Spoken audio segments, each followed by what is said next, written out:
అందరికీ నమస్కారం.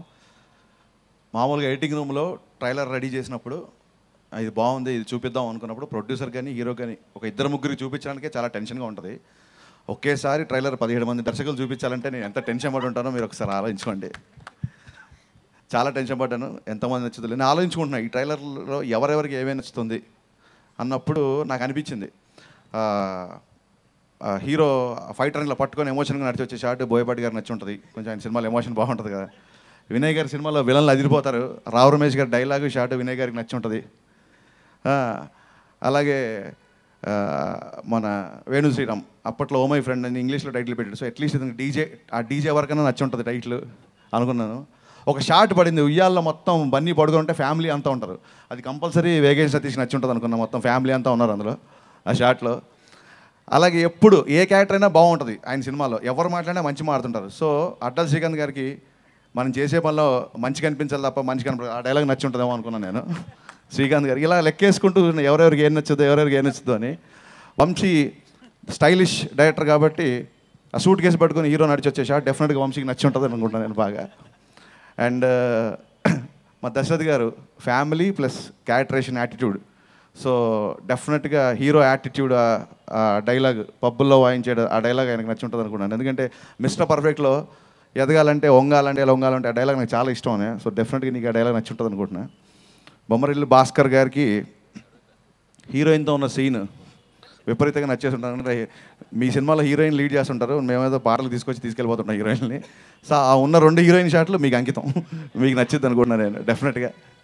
ఇలా లెక్కేసుకుంటూ వెళ్తున్నాను. సో అనిల్ రావిపూడికి ఆ స్కిడ్ అయ్యి మళ్ళీ బన్నీ నిలిచిన షాట్ అదిరిపోయింది అన్నాడు. డెఫినెట్గా నాతో నువ్వు చెప్పేసావు తమ్ముడు ఓపెన్గా, కాబట్టి నీకు ఆ షాట్ నచ్చిందని. త్రీనాథ్ యాటిట్యూడ్ అనే సినిమాలు చేస్తాడు కాబట్టి హీరో యాటిట్యూడ్ ఓవరాల్గా ట్రైలర్లో నచ్చిందని ఒక పాజిటివ్గా ఉంది నాకు. నెక్స్ట్ వాసు వర్మ క్యాలిక్యులేషన్స్ చాలా బాగుంటాయి.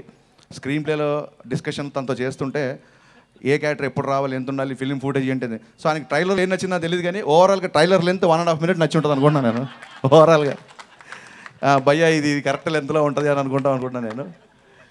సో ఉన్న దాంట్లో కాస్త కోస్త యూత్ఫుల్గా కట్ చేసాం అనుకుంటున్నాం కాబట్టి యూత్ఫుల్ సినిమాలు తీసిన మా కేరింత డైరెక్టర్ గారికి అది నచ్చి ఉంటుంది అనుకుంటున్నాను. సో అలాగే మా వాసు ఆయన గోదావరి అది ఇష్టం, 2-3 విజయవాడ షాట్లు గోదావరి షాట్లు అవి పట్టుకుంటే అది కూడా నచ్చుతుంది అనుకుంటున్నాను, గోదావరి జిల్లాడు కాబట్టి. ఇలా అందరు లెక్కేసుకుంటూ వస్తున్నాను. ఒకవేళ ఈ ట్రైలర్ మొత్తంలో అసలు ఏది ఒక్క షాట్ కూడా ఈయనకి నచ్చి ఉండదు అనుకున్న డైరెక్టర్ మటుకు శేఖర్ కమల్ గారు. నాకు అనిపించింది చెప్తున్నాను సార్. ఎందుకంటే ఇప్పుడు అందరూ హరీష్ అనుకున్నది మాడతాడని చెప్పేశారు. ఇప్పుడు నేను అనుకున్నది మాడకపోతే నా ఇమేజ్ ప్రాబ్లం వచ్చేస్తుంది. First of all thank you very much, thanks a lot. నిజంగా అనిల్ రావిపూడి చెప్పినట్టు ఒక వినాయక్ గారి విన్నింగ్ టీంలో మ్యాన్ ఆఫ్ ద మ్యాచ్ నేనే అన్న ఫీలింగ్ నాకు తెప్పించారు మీరు అందరూ. వచ్చి మీ అందరికీ థ్యాంక్స్ అలాట్.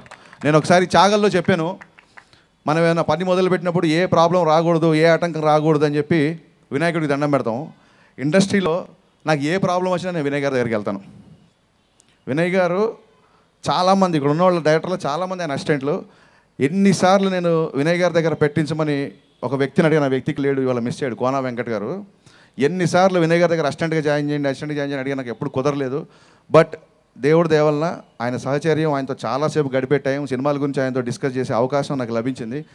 గురుజీ మీ దగ్గర నేను పని చేయకపోయినా మీ సినిమాలకి మీకు నేను ఏకలవ్య శిష్యుడు అని చెప్పుకోవచ్చు. ఎందుకంటే మీరు నాకు ద్రోణాచార్యుడి కంటే గొప్ప, ఎందుకంటే మీరు వేలు అడగరు కాబట్టి. Thanks a lot. రాజుగారి గురించి చాలా చెప్పాలి, కొన్ని ఆడియో ఫంక్షన్ దాచుకుంటున్నా. ఎందుకంటే ఇక్కడ ఎంతైనా ఎక్కువైనా సరే ఆయన కట్ చేస్తాడు వచ్చి. సో ఇప్పుడు మా శిరీషాని గురించి చెప్తాను నేను. రామయ్యవస్థ సినిమా అయిపోయిన తర్వాత మీకు తెలుసు ఇండస్ట్రీలో ఒక ఫ్లాప్ వచ్చిన తర్వాత మనుషుల మధ్య ఆ బంధాలు బాంధవ్యాలు బీటలు పడతాయి. ఇట్స్ కామన్, అందులో తప్పు లేదు. శిరీష్ అన్న ఫోన్ చేసి సినిమా మనం అనుకుంటా లేదా నెక్స్ట్ ఇంకో కథ రెడీ చేయి అన్నాడు. శిరీష్ అన్న thank you very much, me journey నేను ఈ సినిమా మిస్ అవుతున్నా. ఎందుకంటే రాక్షసుడు అనిల్ రావిపూడి వచ్చి మిమ్మల్ని దగ్గర నుంచి లాక్కెళ్ళిపోయాడు. 4 సినిమాలు జరుగుతున్నాయి కంపెనీలో. సో శిరీష్ అన్న నా సినిమాకి లేడు, బట్ శిరీష్ అన్నను బాగా మిస్ అవుతున్నా.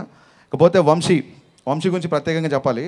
నాతో పాటు సినిమాలు స్టార్ట్ చేసి బ్యానర్లో 3 సినిమాలు చేశాడు. ఇప్పుడు నేను 3 సినిమాలు చేసి అంటున్నాడు. బట్ ఎంతైనా ఫస్ట్ నాకంటే ముందు చేశాడు కాబట్టి ఇంట్లో పెద్ద కొడుకే, చిన్న కొడుకే ఆ లెక్క ఉంటుంది.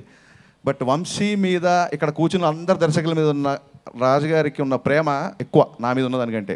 ఎందుకంటే వాళ్ళందరికీ ఆయన డైరెక్షన్ ఛాన్స్ ఇచ్చాడు. ఒక వినయ్ గారు నేనే ఎక్సెప్షను. గబ్బర్ సింగ్ కొడితే కానీ ఆయనకు ఆనలేదు నేను. ఆ విషయాన్ని ఎప్పటికీ మర్చిపోను. ఫస్ట్ ఆఫ్ ఆల్ బన్నీ రాజు గారు 20 నిమిషాలు డైరెక్టర్లు అందరికీ తెలుసు, ఇక్కడ ఉన్న వాళ్ళందరికీ. మనం ఒక వేగ్గా ఒక థాట్ ఉన్నప్పుడు మనకు అది ఫుల్గా ఫామ్ అయ్యేంత వరకు మనకి ఎంత తపన ఉంటుంది, ఎంత టార్చర్ కింద ఉంటుంది మీకు తెలుసు. ఆ 20 minutes పాయింట్ చెప్పగానే రాజు గారు సుబ్రహ్మణ్య శైలి జరుగుతున్నప్పుడు 20 minutes ఈ పాయింట్ చెప్పగానే హరీష్ ఇది బ్లాక్ బస్టర్ సినిమా, ఇమీడియట్గా స్క్రిప్ట్ ఫుల్ చేయన్నారు. ఒక డైరెక్టర్ కంటే ఎక్కువ ఒక సినిమాని ఆలోచించే ఏకైక ప్రొడ్యూసర్ దిల్ రాజు గారు. అన్న థ్యాంక్ యూ వెరీ మచ్. నువ్వు ఆ రోజు ఆ మాట ఉండకపోతే నేను కాన్ఫిడెంట్గా దువాడి జగన్ స్క్రిప్ట్ చేసేవాడిని కాదు. ఇకపోతే అల్లు అర్జున్ గారి గురించి చెప్పాలి. మొన్న చెప్పాను, ఆయన చెప్తే నమ్మలేదు. హరీష్ నువ్వు ఎటకారంగా మాడుతున్నావు అన్నారు. ఇది ఎటకారం కాదండి, మళ్ళీ చెప్తున్నాను. చాలామంది దర్శకులు ఇంక్లూడింగ్ ఇక్కడ చాలామంది బన్నీతో పనిచేశారు, కొంతమంది అసిస్టెంట్ డైరెక్టర్లు కూడా చేశారు. బన్నీ గురించి అందరికీ తెలుసు. సినిమా 24 hours సినిమా తప్ప ఇంకేం ఆలోచించడు. డైరెక్టర్లు అందరూ హీరోల దగ్గర నుంచి మేము రాబట్టుకున్నాం, మేము ఎంత కొంత చేసాం అంటారు. నేను కూడా ఈ సినిమాలు అదే చేశాను. ఇట్స్ కామన్, డైరెక్టర్ అనుకుంది హీరో నుంచి రాబట్టుకోవాలి. బట్ ఫస్ట్ టైం నా ఎక్స్పీరియన్స్లో బన్నీ తనకి ఏం కావాలో డైరెక్టర్ నుంచి రాబట్టుకున్నాడు. ఇందులో తిరిగే లేదు. ఒక డైరెక్టర్ యొక్క ఎబిలిటీస్ని మ్యాక్సిమం పుష్ చేసి, not only director, let it be cameraman, let it be choreographer, let it be screen play, ఎవరన్నా అవ్వచ్చు, ఒక టెక్నీషియన్ని మ్యాక్సిమం పొటెన్షియల్ వరకు పుష్ చేసి వాళ్ళ నుంచి బెస్ట్ రాబట్టుకోవడంలో బన్నీ బెస్ట్. బన్నీ వల్ల ఈ స్క్రిప్ట్ చాలా చాలా చాలా బెటర్ అయింది. ఇది ఎటకారం కాదు, మనస్ఫూర్తిగా చెప్తున్నా. Thanks a lot Bunny. మిగతా విషయాలు ఆడియో ఫంక్షన్లో మాడుకుందాం. Thank you, thanks a lot once again. నమస్తే, నేను మీ Saidharam Tej. For interesting news and on videos please subscribe to IG Telugu.